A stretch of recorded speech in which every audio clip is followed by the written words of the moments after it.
But if push came to shove, Go. could one of these ideas really save the planet? I'm gonna find out.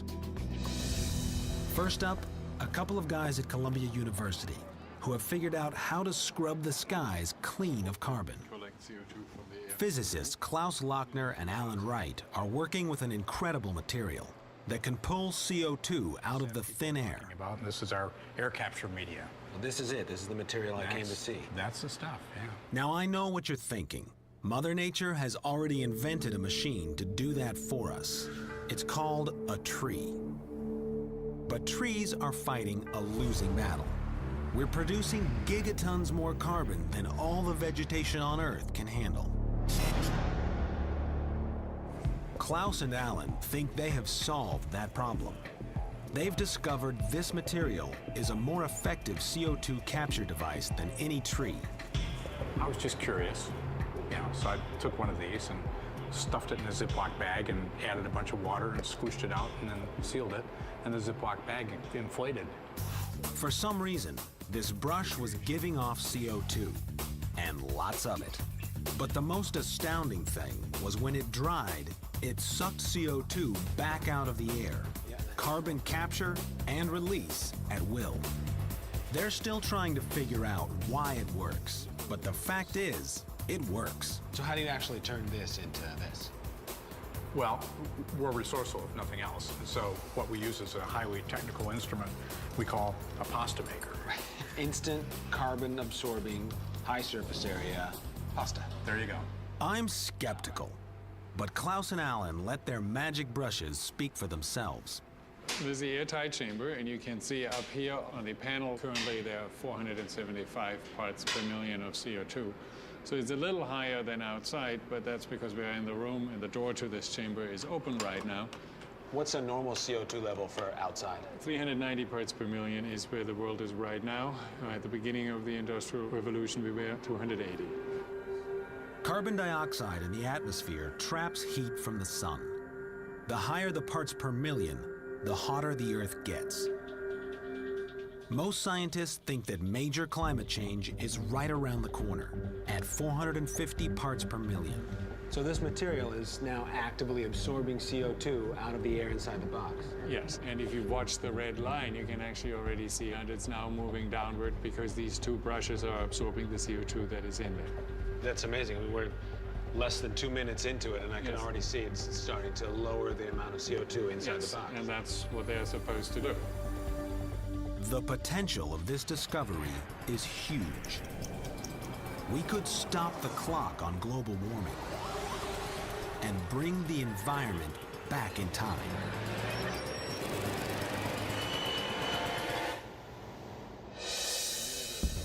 We're now back to the year 2005 and speeding towards the dawn of the industrial age. In about 5 minutes, you've gone down 100 parts per million. Which means we collected a little shot glass full of pure CO2 out of that air inside. Right.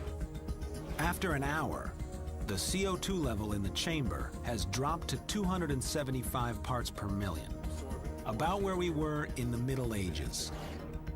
But can this little brush have an impact out there in the real world? Klaus and Alan think so.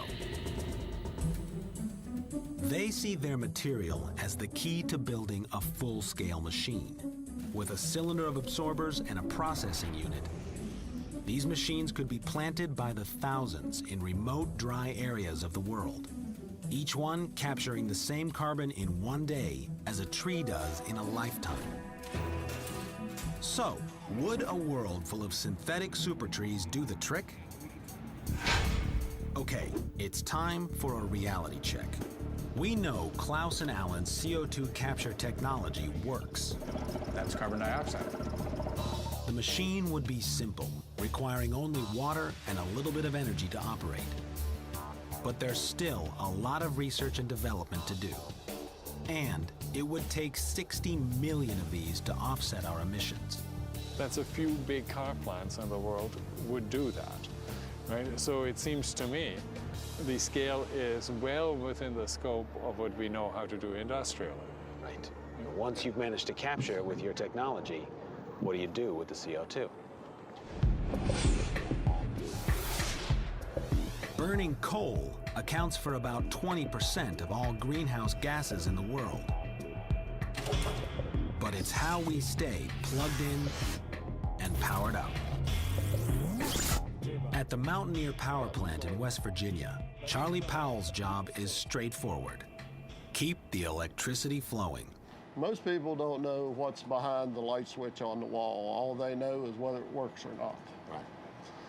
Ladies and gentlemen, that's what's behind the light switch on the wall. He's back there, burning coal day in and day out, pumping millions of tons of CO2 into the sky each year.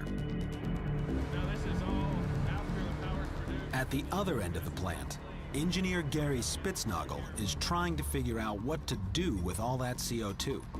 So all this infrastructure we're walking through right now was all added on to the power plant just for the purposes of capturing carbon. Everything you see here is specifically for this project. Wow. Gary tells me that this 5-story high maze of pipes and tanks captures nearly 100,000 tons of CO2 a year. That's roughly the equivalent of 275 of Klaus and Allen's synthetic trees. We're talking multiple truckloads each day. You've got a way to get it out. Now you've got this huge volume of CO2 on your hands. What do you do with it? Where it makes a 90-degree turn. It turns out the answer is right below our feet. So we're taking 275 tons a day of CO2 that we'd normally be venting into the atmosphere, and we're pumping it 8,000 feet below the ground. They've run pipelines over 1.5 miles below the power plant into 2 separate layers of porous rock. Compressed CO2 is pumped down and actually injected into these geologic formations, where it is trapped below an impermeable zone of dense rock. It seems logical. We pulled the carbon out of the ground. Now we're going to put it back. So, what's the reality? Studies show we could store significant amounts of CO2 underground. But there are only certain regions of the world where the perfect geology for sequestration exists. A lot of power plants will still be emitting greenhouse gases. And just like in the oil industry, there's always the danger of a leak. Not to mention, we'd have to roll up our sleeves and get to work. No matter what the technology is, whether it's Lochner's or yours, we're talking serious infrastructure.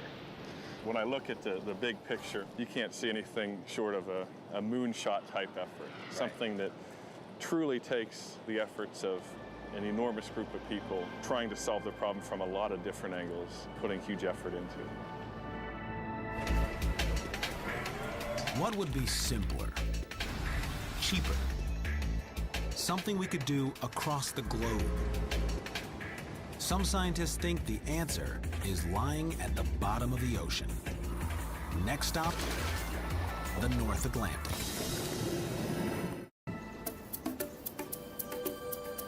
The tiny island of Bermuda is over 600 miles from the nearest dry land, which makes it the perfect launching point for this leg of my search. This morning, I'm headed out to sea to check out a remarkably simple way to reduce global CO2 levels. Welcome aboard. Thank you. It turns out the key to this big fix might be one of the smallest creatures on Earth, plankton. Tiny plants gulping huge Audio Jungle. Audio Jungle. Lomas works at the Bermuda Institute of Ocean Sciences. This is your toy. Yeah, this is it. He's trying to understand how the chemistry of the ocean works. Something's driving the entire system to a much higher CO2. I got news for you. There's something's you and me. Could be. We're dumping tons of CO2 into the atmosphere. And phytoplankton is sucking about 1/3 of it up. Just like plants on land, these huge patches of algae need CO2 to live. And they dwarf any forest. algae can be found on almost 70% of the Earth's surface. A simple organism that can capture carbon just like Klaus and Allen's synthetic tree and lock it away forever like Gary's CO2 pipeline. And the best part is, it's happening right now. So this is the real-time readout of that CTD sensor that's in the water. The green line is actually a proxy for phytoplankton biomass. And you can see that there's actually a spike here, somewhere around 60 meters. CO2 is pulled out of the air by plankton living just below the surface. When they die, they sink to the bottom, taking the captured carbon with them, where it will remain for thousands of years. It's a massive carbon pipeline to the bottom of the ocean. So we're going to actually deploy now our plankton net so we can actually catch some of those animals. But can we make this plankton work harder for us? So there it goes, it's in the water. Well, if we know that the phytoplankton or plants are down there doing their job, is there a way to actually manually go in there and tweak their population, increase the amount of plants in the ocean? Well, there's a number of things we can potentially try. In some regions of the ocean, algae need iron to grow and multiply. One idea? Feed them. In 2002, this group set out for the coast of Antarctica to see if they could supercharge algae growth by adding iron. They spread tons of iron dust across almost 20 square miles of barren ocean. The fertilization experiment was a success. Within a few days, the sea turned green with plant life. Each net has a different mesh size. This one's a 200 micron. So that's, twice the thickness of a human hair. And you're telling me that these little organisms right here in this jar could help save the world? Absolutely. This sort of greenish-brown layer that's floating to the top in this sample, those are all the single-cell plants in the ocean that conduct photosynthesis every day, and potentially, if they were to sink to the deep ocean, would remove that carbon and take that carbon right out of the atmosphere. It's the simplest idea I've heard yet. Ladies and gentlemen, boys and girls of the world, meet your savior. But this isn't like fertilizing your front lawn. We're talking about millions of square miles of ocean. Sequestering gigatons more carbon with microscopic plants isn't going to be easy. We'd need a fleet of ships crisscrossing the planet, systematically spreading iron over vast areas of ocean. The goal is to produce carbon-hungry algae blooms thousands of miles wide. Hold on a second here. This is starting to sound like a giant biochemistry experiment gone amok. Is ocean iron fertilization really the way to reduce global warming? Let's look at the pros and cons. We've proven we can grow more phytoplankton, and we know we can do it relatively cheaply with iron. But this is risky business. Dead algae may sink carbon to the bottom of the ocean, but it can also starve marine life of oxygen. And there's no way to know how much carbon is actually being sequestered. So, is it worth taking the chance? Dr. Lomas doesn't think so. We don't understand how all of those things interconnect to give us the ecosystem we observe at any point in time. Right. There's a lot going on and a lot of interactions that we think we understand, but clearly don't understand as well as we need to. Ocean iron fertilization may seem like a simpler way to cool the Earth. But letting the genie out of this bottle might be a big mistake. Meanwhile, almost 800 miles to the north, the clock is still ticking. The waters around Manhattan have risen about 15 inches since the start of the Industrial Revolution. New York City is already dealing with the threat of rising sea levels. But outside the city limits, people are finding solutions that are a little more down to earth. Nestled in the mountains of West Virginia, there's a man who's sequestering carbon before it ever leaves the ground. Hey, Sean Riley. Hey, how you doing? How you doing? What brings you to the farm? I came to see you. Get out of here. Josh Fry is a chicken farmer. Chickens is my life. Sean, here's some plastic boots for... Now, when you think of greenhouse gases, power production and automobiles come to mind as the two main offenders. But I bet you didn't know chickens are right up there too. That is a lot of chickens. That's 30,000 chickens that you're looking at. Okay, not just chickens. Livestock constitutes nearly 20% of all global emissions. Josh has found a way to keep his carbon out of the atmosphere. But I'm warning you, it's messy business. What do these chickens do mostly all day? They eat and poop all day long. That's it. It all adds up to a funky-smelling situation. Josh has figured out how to transform this mess from a problem into a solution. This is my contraption. This is a fixed bed gasifier where I cook the poop into carbon. Cook poop? What is this guy talking about? It really is a simple process. Here's how it works. A chicken poops on a chicken farm. As soon as it hits the ground, it begins to decompose and release greenhouse gases into the atmosphere. But if you take that manure and cook it slowly in a gasifier, you get two things: hot gas and a charcoal called biochar. This biochar locks carbon away, keeping it out of the atmosphere for hundreds, maybe thousands of years. Can we fire it up? Fire it up. All right, let's go. So this is the brain. This is the brain. Okay, starting up. For Josh, burning manure means free heat. Look at all this. This is not what you would normally find in a chicken farm. Not normally, no. I'm a high-tech redneck. Yeah. But it's the biochar Josh is making that could help cool the planet.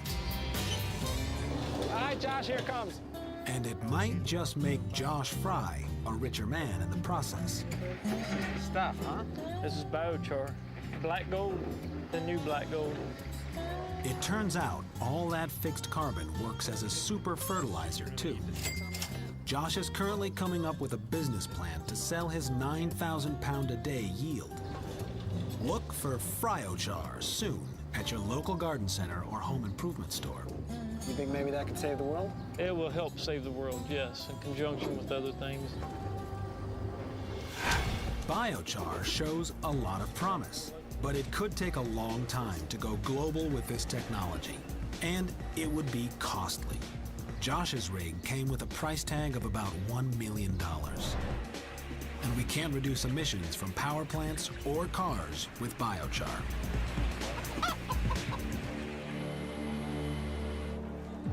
I still haven't found the silver bullet to fix the Earth. Next stop, San Francisco.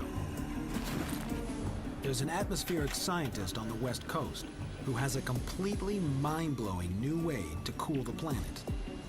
Total carbon dioxide emitted to get me there: over 10 tons. Hopefully, this will be the answer to all of our problems. It's certainly good to deploy all this new technology, but it's not going to be enough. Ken Caldera has been studying climate change for almost 25 years. Somewhere in the world, a coal-fired power plant is being built at a rate of at least one a week. So there's more to come. He's got a pretty major news bulletin for me. It may be too late to save the planet by reducing CO2, but there is hope. We don't have a better way of cooling the planet, but we do have a different way of cooling the planet, a way that's completely different from greenhouse gas emissions reduction, a way that can cool the planet very quickly. Okay, so how is this different? Let's imagine that this garden here is our world. The gases in the atmosphere create the greenhouse effect that we've all heard about. Okay, that paints a picture. The problem is that we've been putting more greenhouse gases in the atmosphere, and that's a little bit like closing the windows on the greenhouse and keeping that energy in, making the greenhouse hotter. So what's the alternative? If we think of a car parked in the sun, which is more or less the same thing as a greenhouse, one thing that we could do quickly is to put one of these shiny Audio Jungle. Audio Jungle. and that will reflect sunlight away from the car and cool the interior right away. And we can do the same thing with our planet. So you're saying there's a way for us to reflect some of the sunlight before it even makes it into the greenhouse? That's right, exactly. Wow. Blocking the sun to keep the planet from heating up in the first place. This is a game changer. Everything I've seen so far has focused on the challenge of dealing with CO2. But there are scientists out there working on ways to reflect heat away from the planet. Shades for the whole world. One idea I've heard about is straight out of the pages of a science fiction novel. Create a massive array of mirrors in space. 16 trillion reflective disks almost 1 million miles from Earth, working in tandem to shade the planet. But this is pushing the boundaries of what humans are even capable of. It makes putting a man on the moon look like a cakewalk. To haul an estimated 20 million tons of disks into space would require over 700,000 space shuttle flights. And the price tag would be mind-boggling. We're talking an obscene amount of money. Okay, I'm due back on planet Earth now. The Rocky Mountains, to be specific. I've landed in the old mining town of Gold Hill, Colorado. Hello. Oh, hi. Hi, Sean Riley. Physicist John Latham lives a semi-retired life in a cabin perched on the mountainside here. He doesn't think we need mirrors in space. We've already got them right here on Earth. They're called clouds. Decades of research have led him to a pretty stunning conclusion. We can engineer them to reflect more heat away from the planet. Is this something that happens already with the clouds that we have? Yes, all clouds reflect sunlight back into space, some much more than others. Think about it. When a cloud passes over you on a warm, sunny day, ever notice a chill in the air?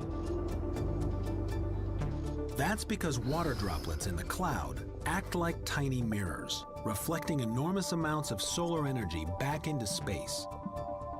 Dr. Latham's idea: add more mirrors. It turns out, if you seed clouds with tiny particles of salt, they will attract more water and create denser, more reflective clouds. Well, they are rather like the ones over there. We know we can make rain by seeding clouds. The challenge here is to create microscopic drops that will simply make the clouds denser and whiter, and to figure out how to spray billions upon billions of them into the sky. There's only one place on Earth where I might find a system like that. Next stop, Silicon Valley. Microsprayers creating shinier clouds? I'm skeptical, but there's no way I'm gonna miss this. I figure the guys in here are busy saving the world. The least I can do is bring donuts. Oh, this looks good. Dr. Armand Nukerman and his team are trying to create the perfect drop of salt water. They've dubbed it Project Silver Lining. And today, they're putting their latest theory to the test. These guys are closing in on success. How small are you trying to get? We're trying to get about 100 times smaller than what we have here. Right, you're getting out bowling balls, and you really need marbles. Yeah.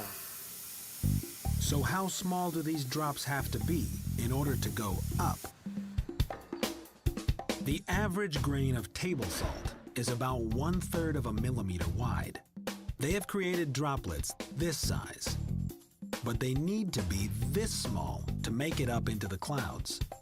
And now, let's check to make sure everything's ready. We got the air, the purge air on the analyzer. Okay. Temperature is 376. Dr. Nukerman thinks superheating the salt water may produce tiny drops that will rise skyward. But 376, is that hot enough? That's hot enough. We have our bleed air on. Software here is ready to go, and we'll start collecting data and go.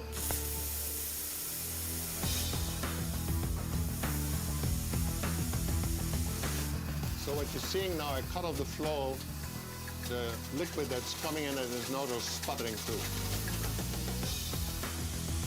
Immediately, even without seeing the numbers, it's just a completely different output with the heat. You can see it rising up in tiny particles. Yeah. This swaps up. Today's test was the result of 2 years of work. Right. Was that a success? Well, moderate success, yeah. Yeah. Salt particles captured on this wafer are the proof.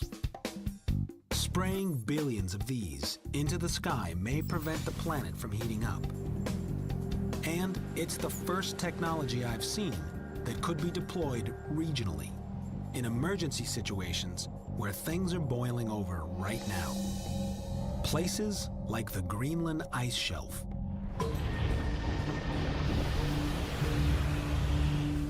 This 650,000 square mile chunk of ice is disappearing at a rate of about 60 cubic miles per year.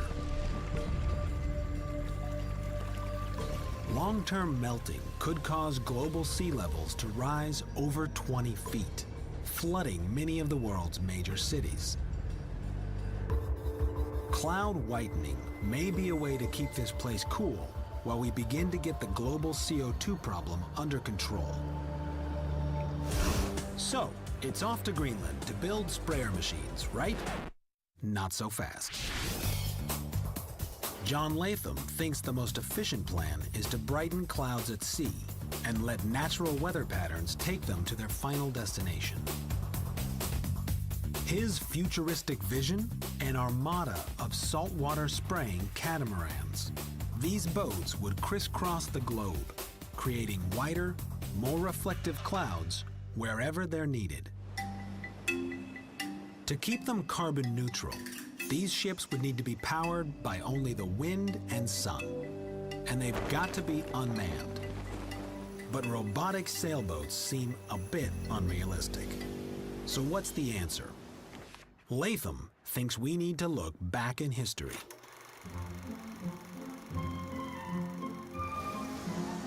In 1925, a young German engineer named Anton Flettner unveiled a new type of sailing ship to the world.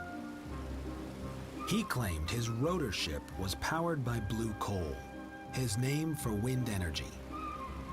But interest in the Flettner rotor quickly faded in favor of cheap fossil fuels. Is this lost technology the way to power Latham's cloud whitening ship?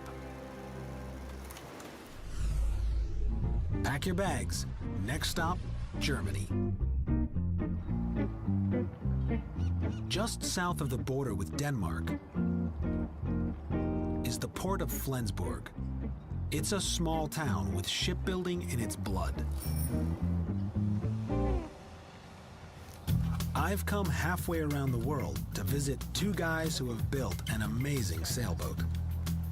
It's kind of hard to believe, looking at it, that you could power a boat using just this cylinder. Nun, also der Zylinder muss sich drehen, sonst geht es nicht. Lutz Fieser and Renee Stockowitz's sailboat is called the Unicat. Solar-powered batteries spin the rotor, and the wind hitting the rotor makes the boat go. No sails, no ropes, no pulleys. It works because of the Magnus effect. Okay, let's go. When wind hits the spinning rotor, it creates high pressure on the side spinning into the wind, and low pressure on the side spinning with the wind. This low pressure area creates suction, pulling the boat towards it. That translates into a wild ride across the Baltic Sea. Good. Wow, now we're booking.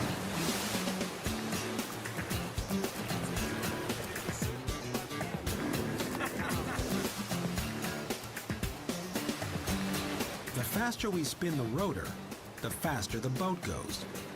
Lutz, I have to say, it works. Works well. It's hard to believe that this small spinning cylinder could power us like this.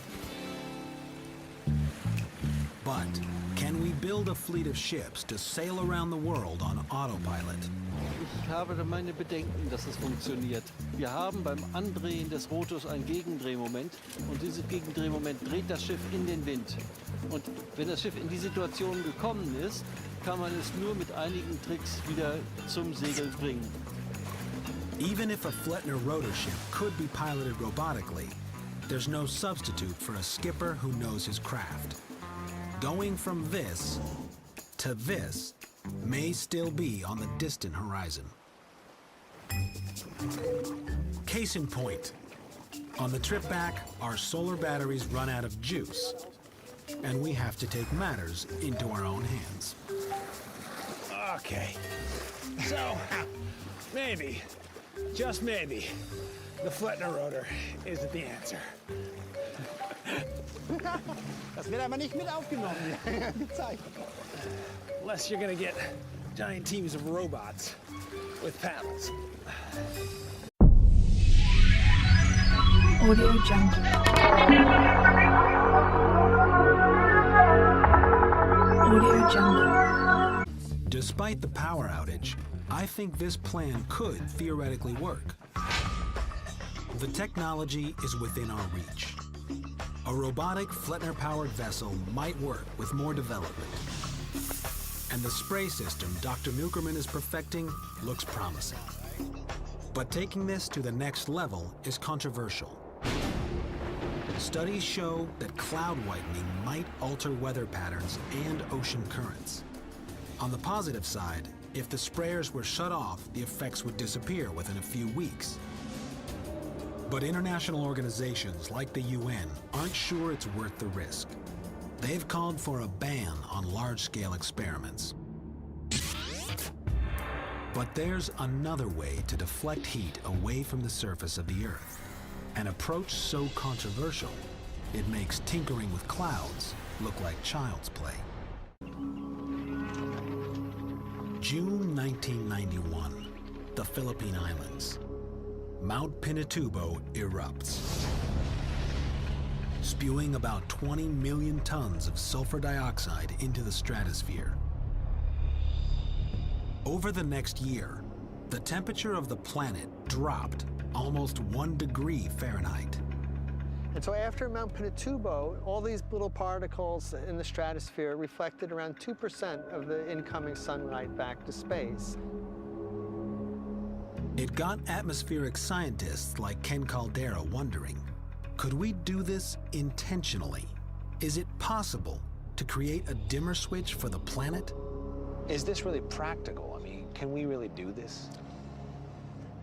We know it will basically work. We don't know all the details of what would happen if we did it.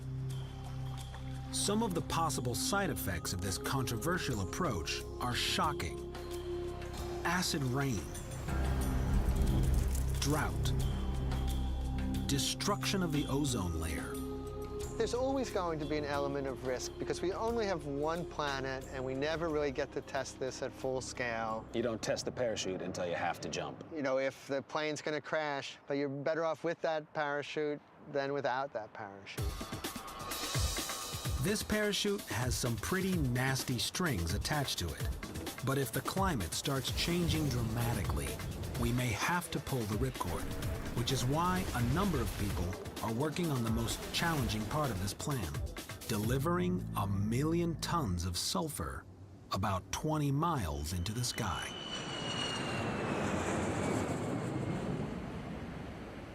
I managed to schedule a meeting in between flights with the only guy in the world who has analyzed every option. That sounds good. When someone tells you they want to put 1 million metric tons or 1 million tons of something up into the atmosphere, that's sort of a difficult number to really visualize. Aerospace engineer Justin McClellan has spent the better part of a year trying to figure it out. So the goal of the study was first to determine the feasibility. So not saying will it work, but saying can this be done? Can it even be done? I mean, and then attaching a price to that. The first thing McClellan and his team looked at was a really big gun. The idea is simple. Point a large caliber naval gun with SO2-filled projectiles into the sky and pull the trigger. As the projectile hits the target altitude of 100,000 feet, eject the payload before the shell falls back to Earth. The problem is, it would take 14 million shots a year. Hundreds of guns firing every few seconds, day in and day out. The gunpowder alone would cost almost $100 billion per year. But there's a futuristic gun that could deliver sulfur dioxide to the stratosphere for less. Our crew has been allowed a rare glimpse inside the Naval Surface Warfare Center in Dahlgren, Virginia, to see a brand new long-range weapon called the electromagnetic railgun. You can forget about the price of gunpowder. This gun uses electricity. It strips away when the Rear Admiral Nevin Carr thinks it's going to revolutionize naval warfare. We can throw a projectile out of a gun like this about 200 nautical miles. That's much farther than any gun can shoot today in the U.S. Navy. But you don't just plug the railgun into a wall socket. First, a bank of capacitors is charged up with 11,000 volts of electricity. To fire the gun, all that stored energy is dumped at once, like a camera flash. This massive pulse of power generates an electromagnetic field in the gun, accelerating the projectile from 0 to Mach 7 in the blink of an eye. For today's test, the team will fire an 11-pound projectile. Once it's loaded, we go to high alert. This warehouse is about to become a supercharged electric powder keg. All right, 2 barrels, video. Ready. Range instrumentation. Ready. Now, as we stand right now, everybody's been cleared out of the other room where the railgun is. That's right. There's no personnel behind the fence right now. Team member Vanessa Lent talks me through the firing sequence. All stations, going to high power. Time to see what this thing can do. High voltage is on. 4 kV. 4,000 volts are going to go to 11,000 volts. Right. The capacitors slowly draw energy from the power grid. It makes me wonder, how much coal is being burned back in West Virginia to charge this thing? 7 kV. The Navy thinks this is the future of naval warfare. Enabling. But could it launch enough sulfur into the sky to guarantee the future of the planet? 3, 2, 1, fire. The sound of 11,000 volts of electricity is deafening. The projectile explodes out of the barrel at over 5,000 miles per hour. It's mind-bending, futuristic stuff.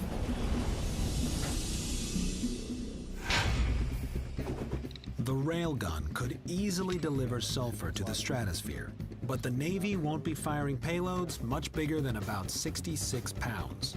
So we need to launch a lot of rounds into the sky to save the world. Almost 1 million sulfur missiles each and every day. Blasting sulfur into the sky doesn't look like it's going to be feasible. Time for another meeting with Justin McClellan. Yeah, the guns really start to look not so good the more you look into it. It turns out he's done the research and he's got the answer. My quest to save the planet has been all over the map. From looking at ways to pull greenhouse gas from the air, to cooling the planet by deflecting the sun's rays. And now Justin tells me he has the answer. So I've got a pretty good idea at this point about what doesn't work. But what does work? Well, the answer is actually right outside the window. It's airplanes. After 8 months of gathering information and crunching numbers, Justin's final assessment makes sense. There's an infrastructure for it. There's experience using it and operating them. So it's really the answer. The challenge would be to engineer these birds to reach 100,000 feet. A typical commercial airliner might fly at about 35,000 feet, and then by the end of the trip might be up at about 40. A business jet might do about 40 to 50,000 feet. Think private business jet on steroids. The entire operation would run out of 3 existing airports located near the equator. Small, fast cargo jets, rigged to carry SO2, could deliver load after load. All in all, this is not sounding like a huge operation. Yeah, it's a pretty small operation, especially when you compare it to some of the bigger airlines. There's probably millions of tons in the air right now on airplanes around the world. So there it is, a way to cool the planet right now. But if there's anything I've learned on this quest, it's that everything has a price. If we reach the point where we need this to save the Earth, we'd better be prepared to deal with some tough choices. Do we save the ice shelf in Greenland, only to cause droughts in Asia and Africa?